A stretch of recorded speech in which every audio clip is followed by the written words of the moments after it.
Hello everyone, and welcome to my very first edited video. My name is Clint Ryan, and today we're going to talk about crashworthiness testing around one of the originators of the science. Helping me with this today is my daughter, Penelope Ryan. Say hi, Peep. Hello, my name is Peep. As you can tell, we're kind of reading this. Yeah.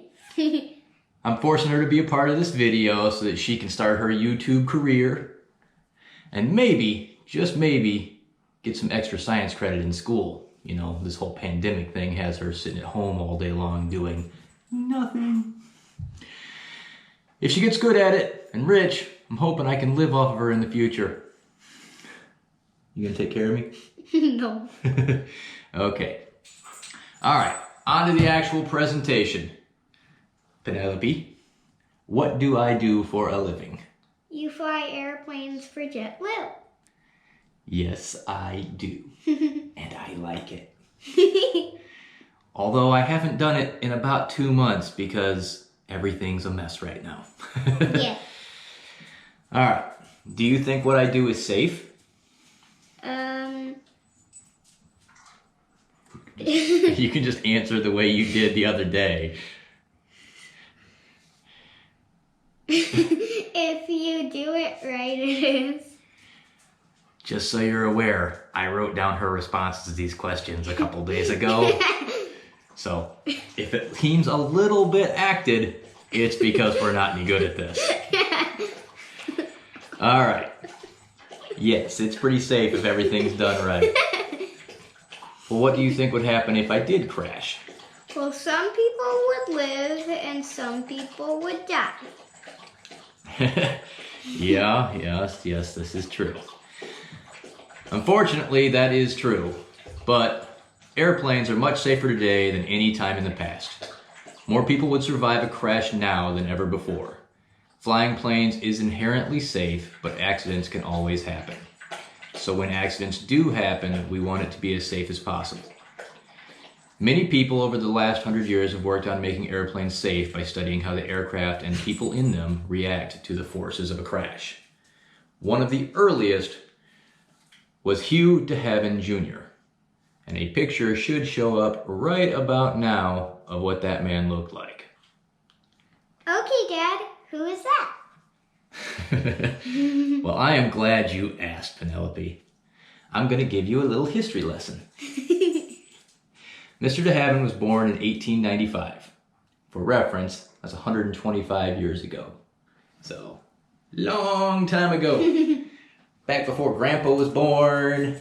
Long before Mom was born. And you. Oh yeah, Mom was born before me, so I'm young and handsome, charming still. Stop. All right. And he, Mr. de Havilland died 2 years before I was born. So if that says anything, I'm almost 38, so he died just about 40 years ago. Okay. All right. At 22 years old, he was trying to become a pilot when he and another plane crashed into each other.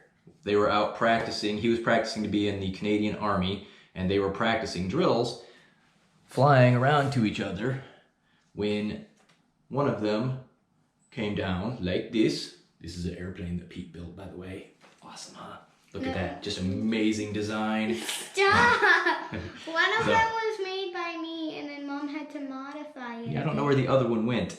So we're going to use my hand. Or we'll use Pete's hand. No, Pete, I'll get it. All right, take two. All right, so what you got here is two airplanes. We're flying around practicing their little military drills. Fake guns pretending to shoot each other like they were in actual combat. When one of the planes, well, both of the planes, came in and hit each other and fell out of the sky. Now, the pilot in one of the planes died while Mr. de Havilland's plane came down, and he lived but was severely hurt.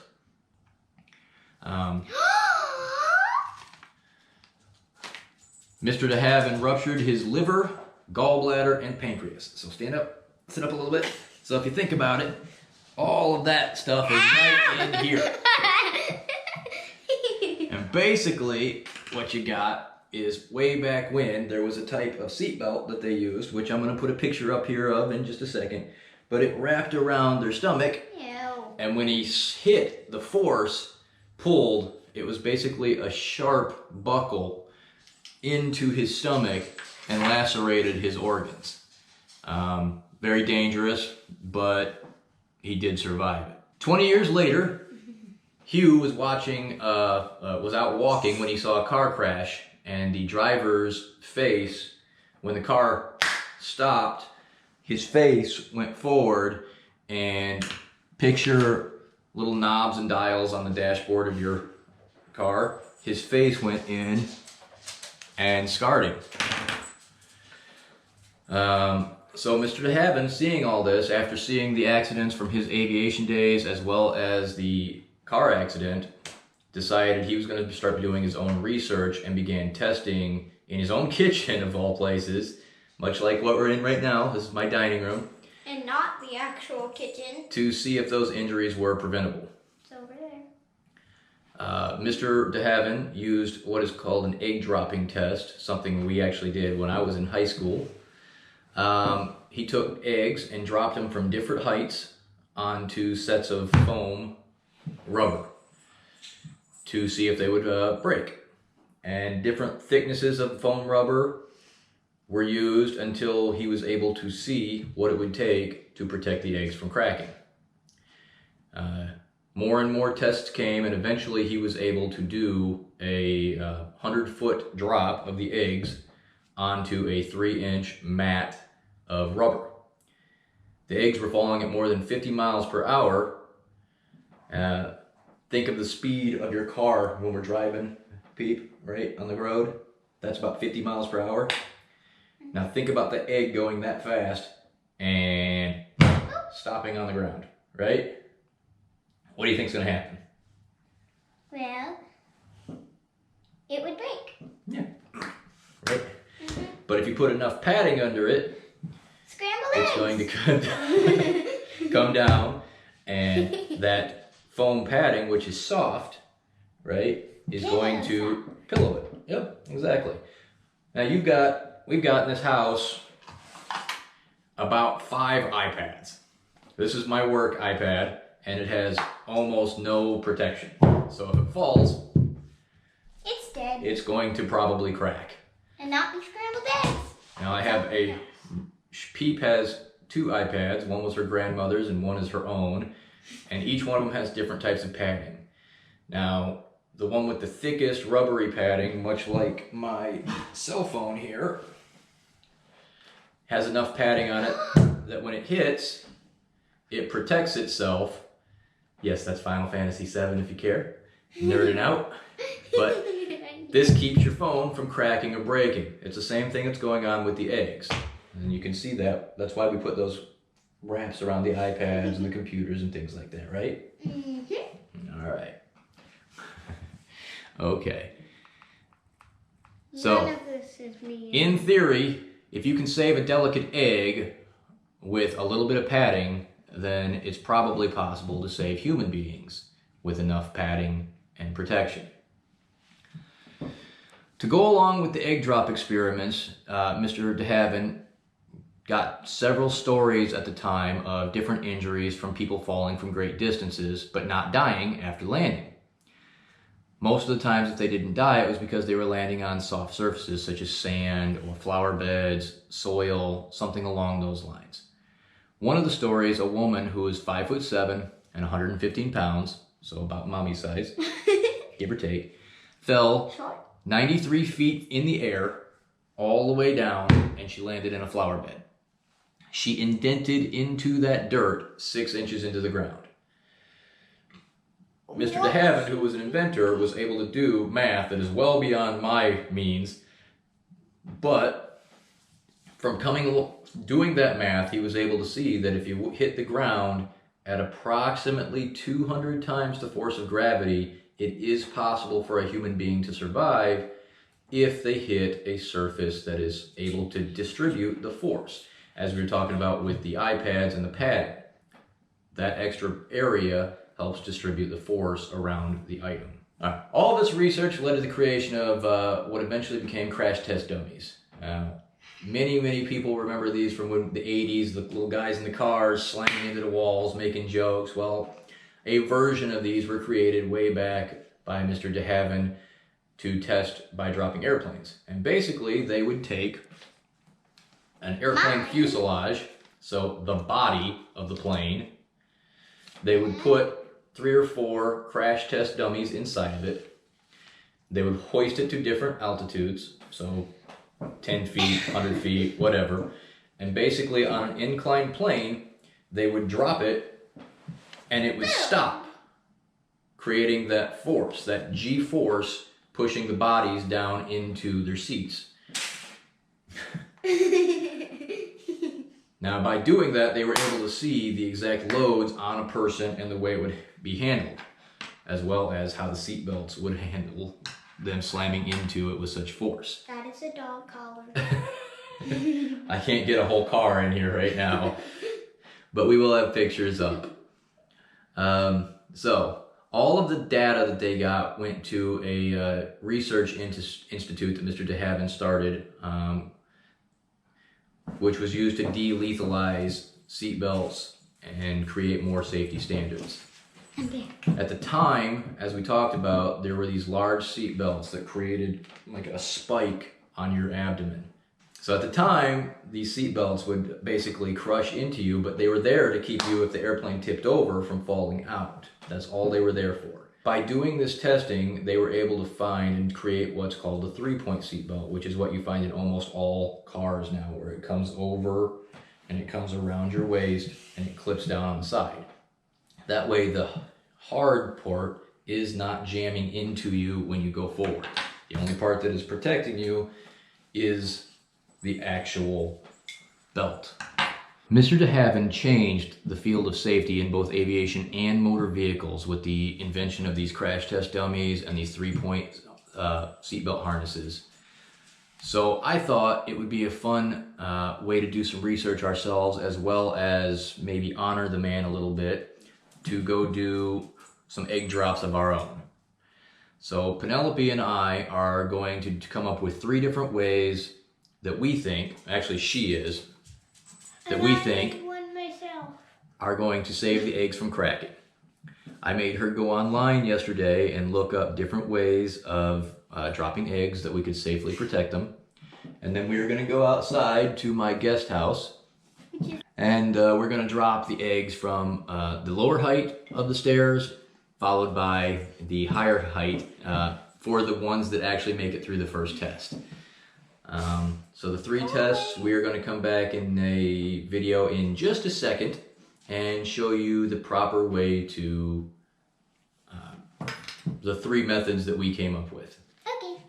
So you will see that, if I do this right, in 3, 2, 1. When we're back! All right, so now we are going to show you the 3 types of designs for the egg drop that Penelope here has come up with. She found them on a wikihow.com. The first method is to put eggs in ice water for 10 minutes. But we're gonna do that last. And that will be the last one because we do have to wait for the ice.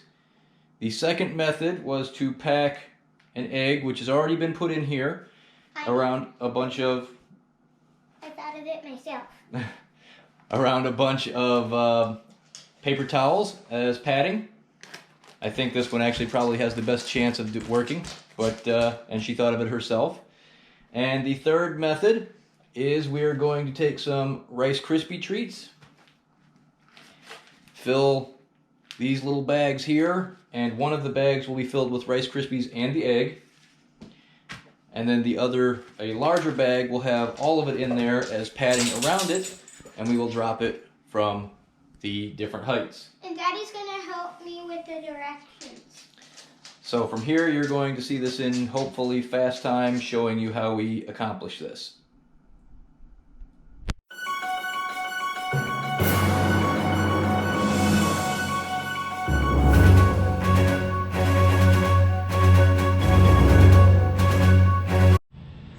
Alright, welcome back to phase 3 of this little video project I'm trying to do here.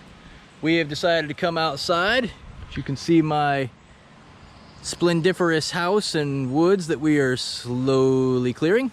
There's my dog peeing on my woods. And this is my guest house, which we are going to drop the eggs off of. Here's Penelope again. AKA the workout house. Say hi, kid. Hi. All right, so we're going to do each of the 3 methods starting now. We're still waiting on the ice for the 10 minutes, but we're getting there. So we're going to start with the egg that is put inside of a bag of Rice Krispies, surrounded by 2 other full bags of Rice Krispies inside of a plastic bag, and we're going to drop it. All right, had to go make one other transition. We are currently in the process of updating our garage, so I have some sheetrock lying around. And rather than dropping the eggs on the grass, which will give it extra padding, I wanted something solid, so we put some sheetrock down. So from here, I will leave it to Penelope to drop the first egg, which is in Rice Krispie treats. I got to cook it on a wall. So, whenever you are ready, Penelope, let's drop it.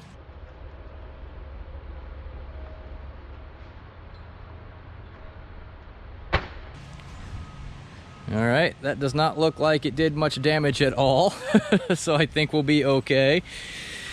Does it feel wet? Nope, I think we're good. All right, Let's do my next let's do the padding. This is paper towels in a trash bag.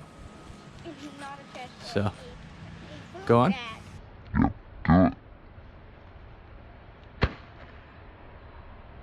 Okay, that sounded a little bit more thuddish, but I don't see anything spilling out. Say hi, Ridley.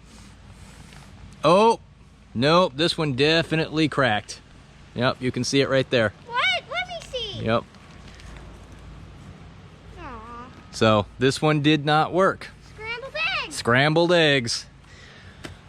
All right, now we got a couple more minutes to wait before the ice bath is ready, so we will come back in just... Looks like it's gonna be good. All right, I'm fairly certain this is not gonna work, but they said put it in an egg in an ice bath for 10 minutes, which we have just hit, and now we're going to drop it down onto the sheetrock and see what happens. Drop it straight out like this. There you go. 3, 2, 1. Yeah, that did not work at all. So, does ice bath work to save an egg? Okay, so again, ice bath does not work to save an egg. However, we have one test that did work, the Rice Krispie treats, right, Peep? Yeah. So we're gonna go to the top steps here and let her drop it one more time straight out. So I'm going to move this over so that she can get a good drop. Flip it over so it doesn't have egg on it. All right, hold it straight out. 3, 2, 1, go! All right, let's take one more quick look here. It's all covered in gross egg from the outside, but I think, nope, no egg in that one. Let's see here, what do we got? Yep, full egg right here. So let's take a gander and see what we got. And it is completely safe. So apparently packing your egg inside of Rice Krispie treats will save it from about, say, 16-ish foot fall. What do you think, Peep? Was that a successful test? Success, and I get to drink ice water. I wouldn't drink that. It's fine. All right, well, let's head back on inside and finish this up. So in conclusion, Penelope and I would like to thank you for watching our little presentation on Hugh de Heaven Jr., as well as our little egg drop experiment. For the record, if you want to save your eggs, pad them as well as you can in Rice Krispies, which allow for a little bit of compression and movement. I'm kind of surprised the powder or the paper towels didn't work. I think it's just because it hit directly on the side. The egg wasn't packed quite as well. Ice baths do not work at all. Again, there's a lot more to Mr. de Haven than what we had time for in this artifact.